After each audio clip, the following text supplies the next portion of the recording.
Kenapa? Karena di zaman jahiliyah kuburan dijadiin Tuhan. Makanya kagak boleh ziarah. Maka sekarang kita ziarah. Kita tahu emang kuburan emak bapak kita. Nggak mungkin kita bikinin jadi Tuhan. Boleh. Baik laki-laki maupun perempuan. Baik yang haid maupun yang enggak haid. Boleh. Silakan berziarah. Boleh. Boleh. Karena tujuan kita bukan memasuki masjid. Yang orang itu nggak boleh, itu masuk, haid itu masuk masjid. Megang mushaf. Sekarang ziarah kita megang Al-Quran apa kagak? Kagak. Baca Fatihah doang. Boleh. Tapi kalau bawa-bawa Quran, kagak boleh. Ya, tergantung ibu dah sekarang. Ziarahnya bawa Yasin apa kagak? Itu di tas. Kalau bawa Yasin jangan. Udah baca Fatihah aja sebisanya. Karena lagi haid. Lagi haid. Bagaimana ziarah ke wali-wali? Boleh nggak saya lagi haid? Boleh. Asal cuman ngikut-ngikut aja. Tujuannya dikasih niat nih di dalam hati. Lagi ziarah. Kan baca Yasin misalnya. Kan baca Yasin kita hafal yang ngikutin. Lalu bagaimana saya ziarah bacaannya? Wirid. Saya baca Yasin wiridin. Zikir. Mudah-mudahan saya diterima zikir saya. Yasin wal Qur'anul. Terus sampai selesai. Boleh. Jadi, empok ziarah ke makam bapak kita dalam keadaan haid. Boleh, silakan. Asal jangan ziarahnya masuk masjid. Bapak kita misalnya dia dimakamin di dalam, nggak mungkin sih di dalam masjid. Pasti di pinggir masjid. Ya kita ziarah boleh. Tapi masuk masjid, terus masuk kalau baru ke situ ya kagak boleh. Gitu. Jadi orang haid itu mudu tahu. Satu, dia itu tidak boleh pegang mushaf Al-Quran yang full. Yang full. Kalau Yasin yang dicetak itu boleh. Apalagi. Tapi bagi orang-orang yang belajar kayak Hafizo itu, dia megang Quran. Hafizo ya, megang Quran. Boleh ulama, karena dia takut lupa. Boleh. Kalau kita kan bukan hafal Quran. Pegangnya Yasin aja yang terjemah tuh. Ya. Jangan Al-Quran yang terjemah. Kan Al-Quran masih. Yasin yang terjemah. Al-Waqi'ah yang terjemah. Ar-Rahman yang terjemah. Begitu. Satu-satu. Jangan yang... Kan ada Al-Quran sekarang yang terjemah, tapi satu jangan dibawa-bawa lagi haid. Kurang hormat. Begitu. Ada lagi? Cukup? Wa man kana yu'minu billahi wal yaumil akhir falyukrim dhaifah. Barang siapa yang beriman kepada hari akhir, beriman kepada Allah dan hari akhir, maka falyukrim dhaifah. Maka hendaklah ia menghormati tamu. Jadi tamu kita itu kita hormati. Caranya bagaimana? Menghormati tamu berbeda dengan menghormati keluarga. Jadi ada tamu yang sifatnya keluarga, ada tamu yang sifatnya orang. Kalau tamu sifatnya keluarga yang masih senasab, tanpa izin kepada suami boleh dia masuk. Kakak, adik, apalagi. Ponakan, apalagi. Yang nggak boleh dinikahin tuh. Cucu. Itu boleh masuk, silakan. Tanpa izin. Ipar kagak boleh. Kecuali dia sesama mahram. Sesama perempuan. Lah kagak boleh. Wah, lah masuk aja. Kagak, kalau udah biasa, ya udah biasa ya boleh-boleh aja.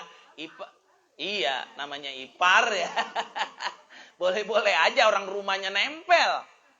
Ini yang saya maksud, dia masuknya itu pada jam-jam waktu yang memang tidak lumrah, dia masuk. Misalnya malam habis maghrib, habis isya, ya, masuk. Kalau memang ipar kita, ada ipar ya? Ipar itu apa sih maksudnya? Ya misalnya, nah adiknya suami ini dia nerima adik saya harus izin dulu.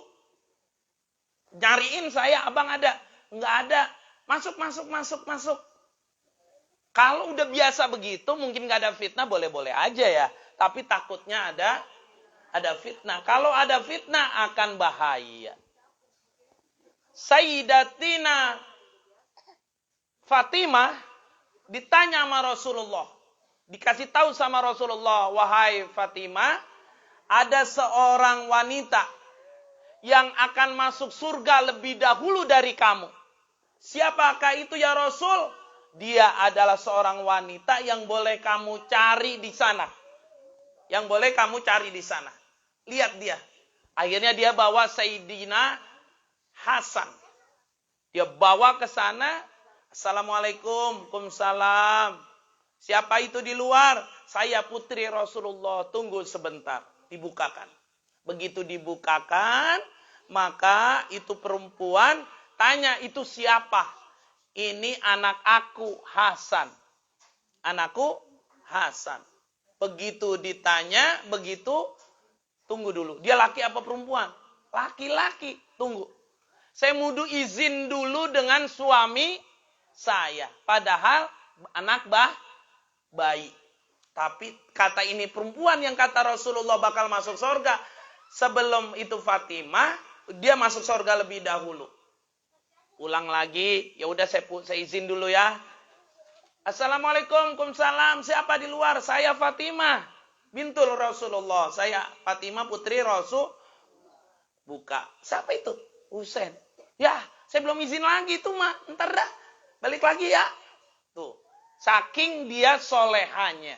Takut jadi fitnah. Anak bayi padahal. Anak kecil. Anak kecil segede gini. Nggak boleh kita. Dah, balik. Begitu balik, dia sendiri Fatimah. Suruh masuk, begitu dia ngobrol sebentar. Dia lihat itu perempuan langsung tergopoh-gopoh kayak orang ketakutan, Bu. Kenapa? Karena suaminya baru aja datang. Tunggu ya, tunggu. Saya mau ngelayanin suami saya. Ini itibar buat kita. Begitu dilayanin. Dia lihat itu perempuan bawa cambuk. Itu Fatimah liatin aja, kenapa ini orang ya. Itu kata perempuan, kalau engkau kurang puas dengan pelayanan aku, cambuklah aku. Begitu nggak kita itu, laki kita? Tanya dulu sama suami, mau diapain dulu, mau makan dulu, ngopi dulu, ngeteh dulu, apa mau ngapain? Itulah wanita yang masuk surga lebih dahulu dari Fatimah. Pertama, jaga auratnya dari orang lain. Yang keduanya, dia taat patuh kepada suami. Termasuk menerima tamu. Jangan sampai kita menerima tamu sembarangan. Orang lain kita suruh masuk, kita seduin kopi, segala macam. Jangan. Kalau mau diterima ibu bapak sekalian, itu di luar. Misalnya nih rumah, di luar. Buya datang tuh, kata istrinya Bapak Haji Sarmada, Buya datang, kopiin apa? Udah di sono aja. Di sono aja, kagak usah diawe-awe. Buya, sini. Yang Bapak kemana? Kagak ada. Nggak boleh. Itu contoh. Contoh, biarin dia di dalam. Makanya saya nggak tersinggung. Saya ketemu Bapak Haji Sarmada di sini, bininya kagak keluar-keluar. Memang itu ajaran Islam. Kita jangan pakai ngikut-ngikut nimbrung ngomong sama tamu laki kita. Ada nggak perempuan kayak gitu? Ya Allah, jangan. Kecuali yang kenal sama kita, boleh yang memang udah akrab. Kalau itu masih kerabat, tapi kalau orang lain kagak boleh. Tetap nggak boleh walaupun udah akrab. Siapa itu bang yang datang? Si Anu, saya mau nemenin juga ngobrol. Lah, kagak boleh, haram. Nauzubillah summa nauzubillah min zalik. Sampai sini ada yang mau tanya? Ada yang mau tanya tentang tetamu caranya? Ayo. Gimana? Tamu apa? Setoran apa? Oh iya, itu mah udah emang sudah titah dan perintah suami itu mah. Iya, udah kebiasaan, udah tahu emang caranya begitu. Ibarat bahasa empok jadi sekretaris dan bendaharanya laki. Ya memang begitu, kagak jadi masalah. Iya lah, emang udah tugasnya begitu. Gitu. Ntar kalau kagak dikasih, ntar dulu nungguin suami saya. Lah bisa jadi berantem ntar.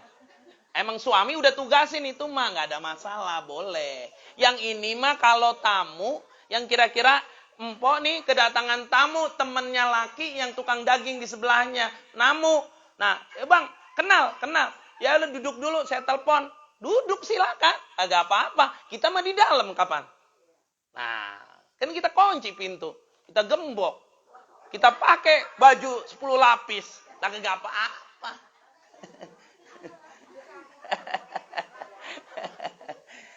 Ada lagi pertanyaan? Udah cukup? Alhamdulillah udah jam 10. Alhamdulillahirabbil alamin, pembangunan kita sudah sampai pada tahap pengecoran atas-atas. Amanah dari ibu-ibu semua saya sudah jalankan. Alhamdulillahirabbil alamin. Mudah-mudahan musala kita cepat jadi. Allah mudahkan rezekinya. Nah, ini adalah ya, alhamdulillah. Yuk, ikutin saya. Bismillahirrahmanirrahim. Asyhadu an la ilaha illallah wa asyhadu anna Muhammadar Rasulullah. Allahumma bin niyati shadaqah aw zakati ya arhamar rahimin. Al-Fatihah. A'udzu billahi minasyaitonir rajim. Bismillahirrahmanirrahim. Alhamdulillahirabbil alamin arrahman. Ada bacanya kan? Ya, kenam di. Poilan. Tulis nama almarhumnya. Udah tahu, antar ditulis saja kayak. Ya, siapa namanya? Bapak Yusuf. Iya dah. Segala macam. Udah ada arwahnya ditulis aja. Adalah duitnya di berapa? Jumlahnya berapa ini kurang mahal? 500.000 rupiah hari ini. Ada yang bersedekah untuk mushola kita 500.000 rupiah. Mudah-mudahan Allah Subhanahu wa taala jadikan yang bersedekah banyak rezekinya. Cepat jadi ini. Nanti setelah sudah dikasih apa tuh namanya? Coran atas, baru atap ke atas itu, baru kubah di atas. Masya Allah. Baru bisa kelihatan dah itu yang namanya mushola. Insya Allah. Ibu-ibu yang sedekah terus, insya Allah dapat pahala terus ketika dipakai untuk ngaji dan ibadah. Amin amin ya rabbal alamin.